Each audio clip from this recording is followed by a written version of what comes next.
नीतीश कुमार पिछले 19 साल से बिहार में काम कर रहे हैं।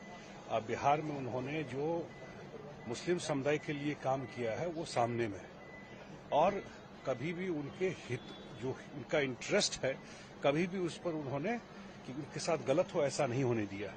और अभी भी जो कुछ आ रहा है उसमें हमारे पार्टी और नीतीश कुमार जी से बहुत लोग मिले थे, उन्होंने अपना सुझाव भी दिया था और जो जेपीसी में हमारे मेंबर थे इस बात को उन्होंने रखा भी और मुझे लगता है सरकार उसको इनकॉर्पोरेट भी करेगी। वक्फ बिल कोई पहली बार नहीं आ रहा है, पहले भी ये बिल आ चुका है 2013 में, उसमें अमेंडमेंट हो चुका है और उसमें ये जरूर हम लोग की तरफ से है कि भाई रिट्रोस्पेक्टिव नहीं हो, अगर पास्ट में कोई बात है तो उसको उस पर कोई आंच नहीं आए। ये हम लोगों ने जरूर, हमारी पार्टी ने कहा था, मुझे लगता है जरूर जो कमेटी है सरकार है इसको ध्यान में रखेगी। सर, साथ ही अखिलेश यादव हुए, कांग्रेस की इमरान मसूद ने कहा कि बीजेपी की दलाली करने की जरूरत है, इसको अपोज कर रहे हैं। भाई ये लोग बताइए ना, जिस स्टेट से मैं आता हूं सबसे बड़ा दंगा भागलपुर दंगा कांग्रेस के टाइम में हुआ, पूछिए उनसे। और उसके बाद 15 साल आरजेडी की सरकार थी और न्याय नहीं मिला किसी मुसलमान को। नीतीश कुमार आए उसके बाद लोगों को न्याय मिला। ट्रैक रिकॉर्ड है ना काम करने का, ये वोट लेते रहे और इनका इंटरेस्ट कभी सर्व नहीं किया। इतना मैं जरूर बता देना चाहता हूं आपके ही माध्यम से, आपके चैनल के माध्यम से, नीतीश कुमार की राजनीति और जब तक है उनका इंटरेस्ट प्रोटेक्टेड रहे। सर, बिहार इलेक्शन जिस तरह से आ रहा है इसमें भी सवाल उठाया जा रहा है कि नीतीश कुमार हुए, चिराग पासवान हुए, जयंत चौधरी, इन लोगों ने सपोर्ट ना किया होता तो बिल ना आता। इस पर क्या कहना चाहिए? भाई मैंने कहा ना कि पहले भी अमेंडमेंट इसमें हो चुका है, आम मुसलमानों का फायदा हो, यही न है। तो और एक बार आने तो दीजिए क्या आता है उसमें। मुसलमानों के लिए क्या किया उन्होंने उसका भी तो बताएं। नीतीश कुमार जी को सर्टिफिकेट की जरूरत नहीं है। नीतीश कुमार जी ने पिछले 20 वर्षों में, नीतीश कुमार जी ने भागलपुर का जो दंगा हुआ था जिसमें हजारों मुसलमान मारे गए थे, किसके शासनकाल में हुआ था? सेकुलरिज्म उनके लिए नारा है, वो वोट के लिए राजनीति करते हैं। न उनको देश से मतलब है न मुसलमानों से मतलब है। जेडीयू को या नीतीश कुमार जी को कांग्रेस पार्टी के सर्टिफिकेट की कोई जरूरत नहीं है। वो अपने गिरेबान में झांक के देखें, कितना साल इस देश में शासन किए, बिहार में कितना साल शासन किए, मुसलमानों के लिए क्या किया उन्होंने उसका भी तो बताएं।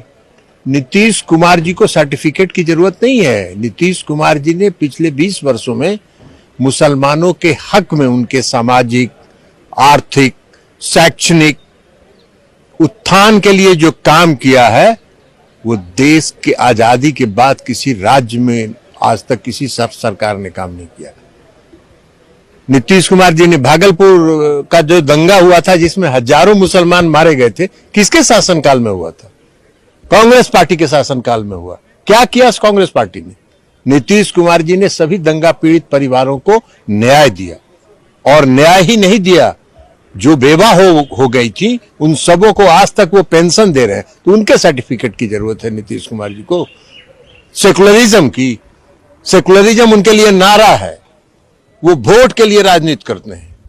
न उनको देश से मतलब है न मुसलमानों से मतलब है, उनको अपने वोट की चिंता रहती है। नीतीश कुमार जी काम करते हैं, इसलिए उनके कांग्रेस पार्टी के, और हमने जयराम रमेश जी का भी बयान देखा है, जयराम रमेश जी के सर्टिफिकेट की जरूरत नीतीश कुमार जी को न है और न जेडीयू को। अमेंडमेंट बिल में विस्तृत रूप से चर्चा करना चाहते हैं और बिजनेस एडवाइजरी कमेटी इसमें तय करे। तो बिजनेस एडवाइजरी कमेटी में कुछ पार्टीज का मत था 6 घंटे डिस्कस होना चाहिए, कुछ का मत था 4 घंटे और ज्यादातर अपोजिशन पार्टी के लोग 12 घंटे का मांग किया। तब बीच में 8 घंटे का चर्चा का समय तय किया गया और ये भी स्पीकर साहब ने कहा कि 8 घंटे चर्चा का समय दिया है जिसको बढ़ाया जा सकता है, लेकिन हाउस का सेंस लेकर के। चर्चा तो हमेशा ऐसे ही होते हैं, जब आप टाइम तय करते हैं तो अगर हाउस को लगे कि डिस्कशन का समय को बढ़ाना चाहिए तो समय को बढ़ाया जाता है, एक्सटेंड किया जा सकता है। लेकिन अगर बहाना बना करके अब चर्चा में हिस्सा नहीं लेना चाहता है और बहाना बना करके वॉकआउट करने का कोई कदम उठाते हैं तो मैं रोक नहीं सकता हूं उसको। हम तो चर्चा चाहते हैं और जेपीसी ने व्यापक रूप से इस बिल का स्क्रूटिनाइज किया, चर्चा किया और पार्लियामेंट में फिर से टेबल किया रिपोर्ट को। फिर कैबिनेट ने इसको जांच करके अच्छा से इसमें जो प्रोविजंस है उसको देख करके फिर से आज हम बिल को लाने का बात कर रहे हैं।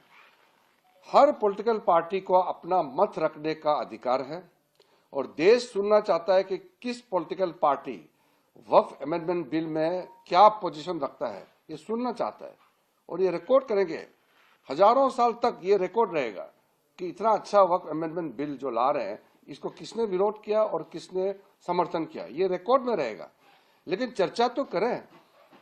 तो अगर चर्चा नहीं करना चाहते हैं और आप बहाना बना करके अगर वॉकआउट करेंगे तो मैं तो उसका जिम्मेदार तो हो नहीं सकता। सर, ऑपोजिशन कह रही है कि वो मणिपुर पे डिबेट मांग रहे हैं, तो वो कहते हैं ऐसा है, डिबेट करें। ऐसा है 12 बजे से कल क्वेश्चन आवर के तुरंत बाद 2 अप्रैल को वक्फ अमेंडमेंट बिल को मैं टेबल करना चाहता हूं फॉर कंसिडरेशन एंड पासिंग, पारित होने के लिए।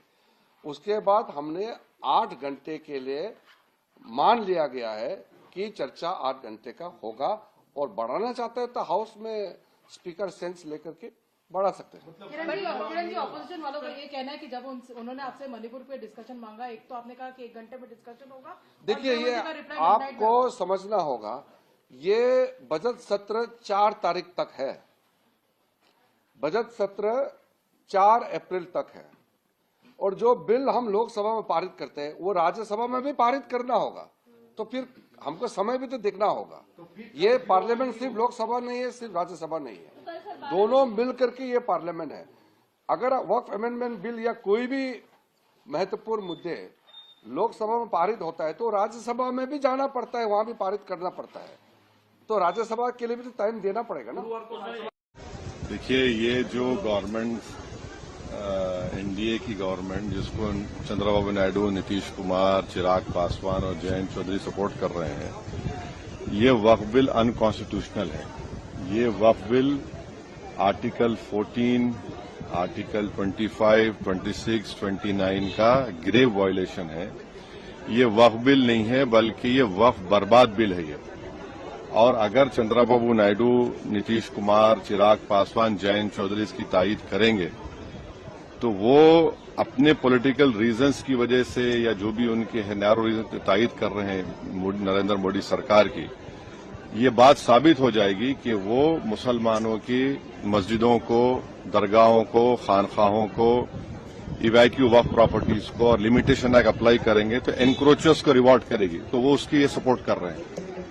उनको ये देखना चाहिए कि ये सपोर्ट तो कर रहे हैं मगर क्या आप 5 साल के बाद जब जाएंगे जनता के पास क्या जवाब देंगे उनको? अब तो बिहार का चुनाव भी है।